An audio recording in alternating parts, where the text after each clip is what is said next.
One sunny afternoon in the autumn of the year 1861, a soldier lay in a clump of laurel by the side of a road in western Virginia. He lay at full length, upon his stomach, his feet resting upon the toes, his head upon the left forearm. His extended right hand loosely grasped his rifle.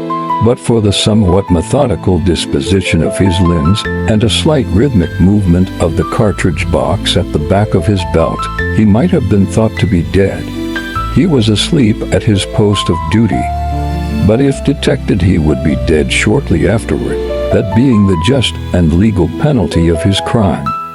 The clump of laurel in which the criminal lay was in the angle of a road which, after ascending southward, a steep acclivity to that point, turned sharply to the west, running along the summit for perhaps 100 yards. There it turned southward again and went zigzagging downward through the forest. At the salient of that second angle was a large flat rock, jutting out from the ridge to the northward, overlooking the deep valley from which the road ascended. The rock capped a high cliff. A stone dropped from its outer edge would have fallen sheer downward 1,000 feet to the tops of the pines. The angle where the soldier lay was on another spur of the same cliff. Had he been awake, he would have commanded a view, not only of the short arm of the road and the jutting rock, but of the entire profile of the cliff below it. It might well have made him giddy to look. The country was wooded everywhere except at the bottom of the valley to the northward, where there was a small natural meadow through which flowed a stream scarcely visible from the valley's rim. This open ground looked hardly larger than an ordinary dooryard, but was really several acres in extent. Its green was more vivid than that of the enclosing forest. Away beyond it rose a line of giant cliffs similar to those upon which we are supposed to stand in our survey of the savage scene, and through which the road had somehow made its climb to the summit. The configuration of the valley, indeed, was such that from our point of observation it seemed entirely shut in, and one could not but have wondered how the road which found a way out of it had found a way into it, and whence came and whither went the waters of the stream that parted the meadow 2,000 feet below. No country is so wild and difficult but men will make it a theater of war, concealed in the forest at the bottom of that military rat trap, in which 100 men in possession of the exits might have starved an army to submission. Lay 5 regiments of federal infantry. They had marched all the previous day and night and were resting. At nightfall they would take to the road again, climb to the place where their unfaithful sentinel now slept, and, descending the other slope of the ridge, fall upon a camp of the enemy at about midnight. Their hope was to surprise it, for the road led to the rear of it. In case of failure, their position would be perilous in the extreme, and fail they surely would should accident or vigilance apprise the enemy of the movement. The sleeping sentinel in the clump of laurel was a young Virginian named Carter Druse.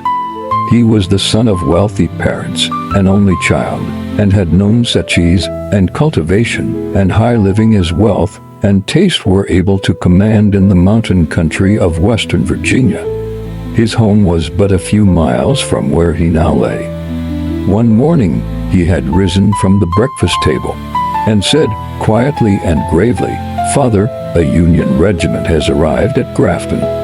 I am going to join it."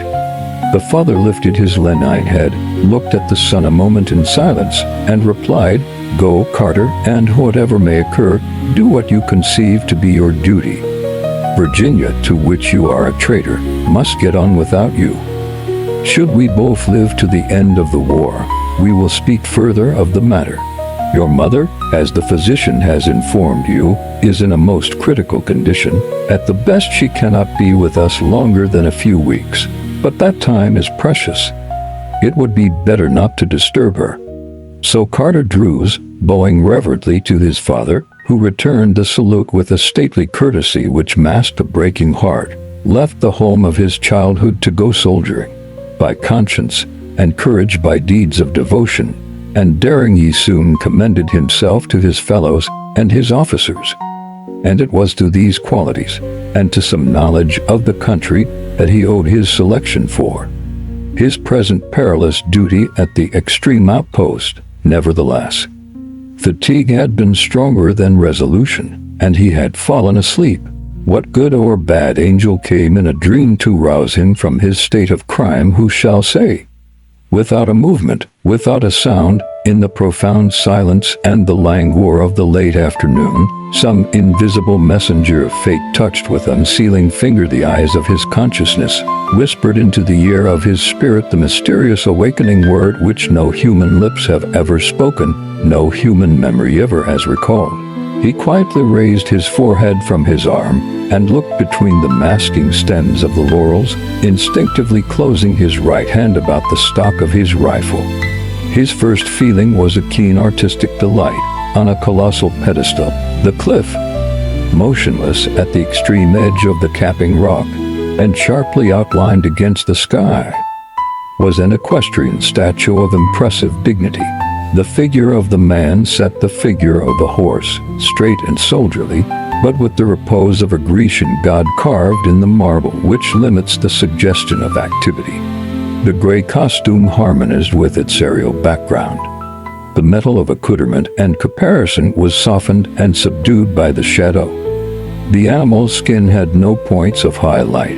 A carbine, strikingly foreshortened, lay across the pommel of the saddle, kept in place by the right hand grasping it at the grip. The left hand, holding the bridle rein, was invisible. In silhouette against the sky, the profile of the horse was cut with the sharpness of a cameo. It looked across the heights of air to the confronting cliff beyond. The face of the rider, turned slightly to the left, showed only an outline of temple and beard. He was looking downward to the bottom of the valley, magnified by its lift against the sky and by the soldier's testifying sense of the formidableness of a near enemy. The group appeared of heroic, almost colossal size. For an instant Druse had a strange, half-defined feeling that he had slept to the end of the war and was looking upon a noble work of art reared upon that commanding eminence to commemorate the deeds of an heroic past of which he had been an inglorious part. The feeling was dispelled by a slight movement of the group. The horse, without moving its feet, had drawn its body slightly backward from the verge. The man remained immobile as before, broad awake and keenly alive to the significance of the situation. Druse now brought the butt of his rifle against his cheek by cautiously pushing the barrel forward through the bushes, cocked the piece, and, glancing through the sights, covered a vital spot of the horseman's breast. A touch upon the trigger and all would have been well with Carter Druse. At that instant the horseman turned his head and looked in the direction of his concealed foeman, seemed to look into his very face, into his eyes, into his brave, compassionate heart. Is it then so terrible to kill an enemy in war, an enemy who has surprised a secret vital to the safety of oneself and comrades, an enemy more formidable for his knowledge than all his army for its numbers? Carter Druse grew deathly pale. He shook in every limb, turned faint, and saw the statuesque group before him as black figures, rising, falling, moving unsteadily in arcs of circles in a fiery sky. His hand fell away from his weapon. His head slowly dropped until his face rested on the leaves in which he lay. This courageous gentleman and hardy soldier was near swooning from intensity of emotion. It was not for long. In another moment his face was raised from earth. His hands resumed their places on the rifle. His forefinger sought the trigger, mind, heart, and eyes were clear. Conscience and reason sound. He could not hope to capture that enemy. To alarm him would but send him dashing to his camp with his fatal news. The duty of the soldier was plain. The man must be shot dead from ambush, without warning, without a moment's spiritual preparation, with never so much as an unspoken prayer. He must be sent to his account. But no, there is a hope. He may have discovered nothing. Perhaps he is but admiring the sublimity of the landscape. If permitted, he may turn and ride carelessly away in the direction whence he came. Surely it will be possible to judge at the instant of his withdrawing whether he knows. It may well be that his fixity of attention. Druse turned his head and looked below through the deeps of air downward, as from the surface to the bottom of a translucent sea. He saw creeping across the green meadow a sinuous line of figures of men and horses. Some foolish commander was permitting the soldiers of his escort to water their beasts in the open, in plain view from 100 summits. Druse withdrew his eyes from the valley and fixed them again upon the group of man and horse in the sky, and again it was through the sights of his rifle. But this time his aim was at the horse. In his memory, as if they were a divine mandate, rang the words of his father at their parting: "Whatever may occur, do what you conceive to be your duty." He was calm now. His teeth were firmly but not rigidly closed. His nerves were as tranquil as a sleeping baby's. Not a tremor affected any muscle of his body. His breathing, until suspended in the act of taking aim, was regular and slow. Duty had conquered. The spirit had said to the body, "Peace, be still." He fired. At that moment an officer of the federal force who, in a spirit of adventure or in quest of knowledge, had left the hidden bivouac in the valley, and with aimless feet had made his way to the lower edge of a small open space near the foot of the cliff, was considering what he had to gain by pushing his exploration farther. At a distance of a quarter mile before him, but apparently at a stone's throw, rose from its fringe of pines the gigantic face of rock, towering to so great a height above him that it made him giddy to look up to where its edge cut a sharp, rugged line against the sky. At some distance away to his right it presented a clean, vertical profile against a background of blue sky to a point half of the way down, and of distant hills hardly less blue thence to the tops of the trees at its base. Lifting his eyes to the dizzy altitude of its summit, the officer saw an astonishing sight: a man on horseback riding down into the valley through the air. Straight upright sat the rider, in military fashion, with a firm seat in the saddle, a strong clutch upon the rein to hold his charger from too impetuous a plunge. From his bare head his long hair streamed upward, waving like a plume. His right hand was concealed in the cloud of the horse's lifted mane. The animal's body was as level as if every hoof-stroke encountered the resistant earth. Its motions were those of a wild gallop, but even as the officer looked they ceased, with all the legs thrown sharply forward, as in the act of alighting from a leap. But this was a flight. Filled with amazement and terror by this apparition of a horseman in the sky, half believing himself the chosen scribe of some new apocalypse, the officer was overcome by the intensity of his emotions. His legs failed him, and he fell. Almost at the same instant he heard a crashing sound in the trees, a sound that died without an echo. And all was still. The officer rose to his feet, trembling. The familiar sensation of an abraded shin recalled his dazed faculties. Pulling himself together, he ran rapidly obliquely away from the cliff to a point a half-mile from its foot. Thereabout he expected to find his man, and thereabout he naturally failed.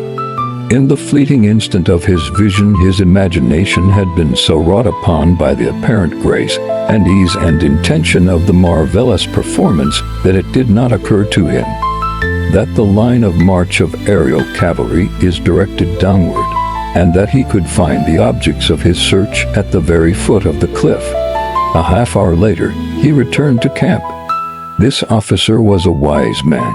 He knew better than to tell an incredible truth. He said nothing of what he had seen. But when the commander asked him if in his scout he had learned anything of advantage to the expedition, he answered, "Yes, sir, there is no road leading down into this valley from the southward." The commander, knowing better, smiled. After firing his shot, Private Carter Druse reloaded his rifle and resumed his watch. 10 minutes had hardly passed when a federal sergeant crept cautiously to him on hands and knees. Druse neither turned his head nor looked at him, but lay without motion or sign of recognition. "Did you fire?" The sergeant whispered. "Yes."